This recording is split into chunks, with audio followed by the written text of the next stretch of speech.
तो हमारे अपने किशन लम्बादार जी के बड़े सुपुत्र दीपक के निधन पर परिवार की ओर से जो श्रद्धांजलि सभा का कार्यक्रम रखा गया है, और अभी आप सभी लोग बड़े ही धैर्य के साथ में सुन रहे थे और बहुत सी बातें आप लोगों ने सुनी है। मैं आपको बता दूं कि हमारे दिमाग में ये चीज घर कर गई है कि यदि अगर हमने मरने वाले के नाम पर माताजी तेरे नहीं की तो उनकी आत्मा को शांति नहीं मिलेगी। हमें बता दिया गया है कि यदि हमने मरने वाले की अस्थियों को गंगा जी में विसर्जित नहीं किया तो उनकी आत्मा को नहीं। ये जो आत्मा की शांति के नाम पर हम जो मनमानी क्रिया करते रहते हैं, ये जो डर है, ये भय है, और इस आत्मा की शांति के लिए व्यक्ति करता क्या है कि उसके पास अगर नहीं भी है कुछ, तो वो अपनी जमीन जायदाद बेच करके, जो व्यक्ति मर गया है, जो चला गया है, उसकी आत्मा की शांति के लिए सब कुछ बेचने को तैयार रहता है। और यही कारण है कि हमारे लोग जो आत्मा के बारे में नहीं जानते हैं, जो परमात्मा की व्यवस्था के बारे में नहीं जानते हैं, वो ना चाहते हुए भी देरी करना पड़ती है।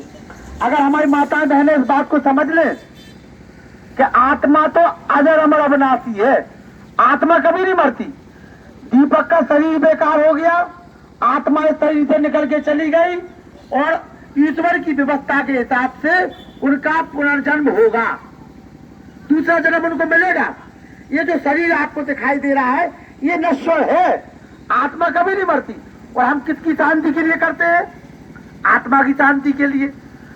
भगवान कृष्ण गीता में कहते हैं कि जब ये आत्मा बेकार हो जाती है, जब शरीर बेकार हो जाता है, तो आत्मा इस शरीर को छोड़ करके दूसरा ग्रहण कर लेती है। ये चीज अगर हमारे समझ में आ जाए तो फिर हम निश्चित रूप से आत्मा की शांति के नाम पर जो तेरहवीं करते हैं, अस्थियों को गंगा जी में विसर्जित करते हैं, इन सारे आडंबरों से हम बच सकते हैं, इन कर्म कांडों से हम बच सकते हैं। और ये मंच केवल आपको यही समझाने के लिए लगाया जाता है कि आप इस बात को समझ ले अच्छी तरह से कि आपके जो व्यक्ति जिंदा था, उसने जीते जी जैसे कर्म किए हैं, उसको वैसे ही फल मिलेगी। उसके कर्मों के फलों में हम कोई संशोधन नहीं कर सकते। वेद कहता है अवश्य में भोक्तव्यम शुभ अशुभ कर्म। हमने जो भी शुभ अशुभ कर्म किए हैं, उनका फल तो भाई हमें भोगना ही पड़ेगा, उससे कोई नहीं बच सकता। चाहे आप हजारों लोगों को खाना खिला दो, चाहे लाखों लोगों को खाना खिला दो, उससे कोई फर्क पड़ने वाला नहीं है। हमारा उद्देश्य केवल पैसा बचाना नहीं है माती। जो लोग ये समझते हैं कि पैसा परंपरा फैलेगी तभी तो समाज विकास करेगा। हम लोगों ने पहले कहा हो तो भाइयों कि 3 से 4 दिन की कोई पति खत्म हो जाता था तो उस पत्नी को जिंदा जला दिया जाता था और सती कर दिया जाता था। और व्यवस्था बंद भाई क्या नहीं भाई? क्या कर रहे? जब इंटर पढ़ लेती, BA पढ़ लेती, 18 के 21 के हो जाते, जब तो हम शादी कर रहे। तो हमने कितनी चीजों में समय के हिसाब से बातें परिवर्तन किया है। तो मृत्यु भोज पर भी हमें समय के हिसाब से परिवर्तन करने की आवश्यकता है कि जी को जवान बेटा, जवान बहू, दवा दारू में लाखों रुपया खर्च हो गया हो, उस परिवार में बैठ करके अगर हम भोजन करते हैं तो आप अपनी आत्मा से पूछना आज रात को, क्या माताजी वो भोजन खाना सही है? भगवान कृष्ण कहते उसमें महाभारत में जब दुर्योधन ने कहा कि भैया भोजन करके जाना है आपको, तो भगवान कृष्ण कहते हैं कब?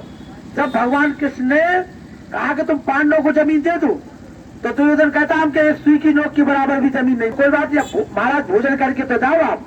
तो भगवान कृष्ण ने कहा खाने वाले का मन और खिलाने वाले का मन दोनों कैसे होने चाहिए? कुशवादी कैसे होना चाहिए? प्रसन्न होना चाहिए। अगर खाने वाले का